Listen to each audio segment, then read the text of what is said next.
Ижевский механический завод основан почти 75 лет назад для выпуска боевого стрелкового оружия. Первыми изделиями предприятия были противотанковое оружие Дегтярева и Симонова, легендарный пистолет Токарева ТТ. Начало производства гражданской стрелковой продукции на заводе было положено в 1949 году. Тогда здесь начали выпускать спортивно-охотничье оружие. Так как же из куска дерева и стали получается ружье? Необходимое для цевья и приклада дерево – это чаще орех, иногда бук, редко береза. Нерастущее в нашем регионе сырье поступает на Ижевский механический завод из Турции, Азербайджана, Дагестана. На предприятии этот живой материал помещают в автоматические сушильные камеры, которые в зависимости от влажности сырья проводят его через 5 фаз сушки при средней температуре 35-60 градусов.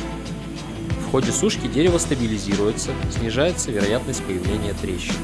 Подготовленное дерево попадает на участок механической обработки, где его раскраивают на цевье и приклад, формируют по шаблонам необходимую геометрию, затем шлифуют, полируют, наносят покрытие и отправляют в сборочный цех.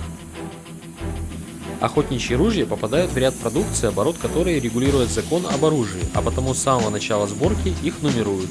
Маркировки подвергаются как стволы, так и коробки.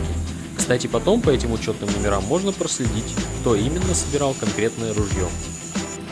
Без ручной работы на производстве не обойтись. Ствол, коробку и шарнир необходимо плотно подогнать друг к другу для безупречной работы. После этого поверхности вновь шлифуют. Кованые трубки ствола поступают из механического цеха и паяются с прицельными планками. Коробка приходит из литейного. Шарнир также производится на предприятии. Следующая операция – сборка ударно-спускового механизма. Он подбирается по коробке и вставляется в нее. Затем все снова разбирают, окончательно полируют поверхность ствола. Необходимые детали оксидируют в гальванических ваннах, где они становятся привычного цвета оружия черного. И эта процедура защищает от коррозии. Комплектующие снова собирают по номерам, ставят цевье. Дерево тоже подгоняют, чтобы оно сидело плотным. И вот собранное ружье отправляют на испытания в тир, где из него стреляют патронами с повышенным зарядом, проверяя таким образом безопасность, работу всех механизмов, кучность и точность стрельбы. Если все прошло без замечаний, на ружье ставят приклад. Его снова разбирают и чистят. Отдел технического контроля проверяет дефекты и внешний вид. Далее оружие для внутреннего рынка упаковывают в коробки, а то, что пойдет на экспорт, в деревянные ящики. Полный цикл изготовления ружья в сборочном цехе занимает около 2 часов, а с учетом испытаний 5 дней. С одним ружьем работает в среднем 10 человек, а количество совершаемых операций составляет порядка 200. Работа эта в основном мужская. На заводе есть сотрудники, стаж которых составляет уже более 30 лет. Сейчас средний возраст работающих здесь 44 года, но он постепенно снижается. Растут объемы производства и предприятие принимает немало молодежи. В год завод выпускает до 400 тысяч единиц спортивно-охотничьего оружия, включая пневматическое и короткоствольное.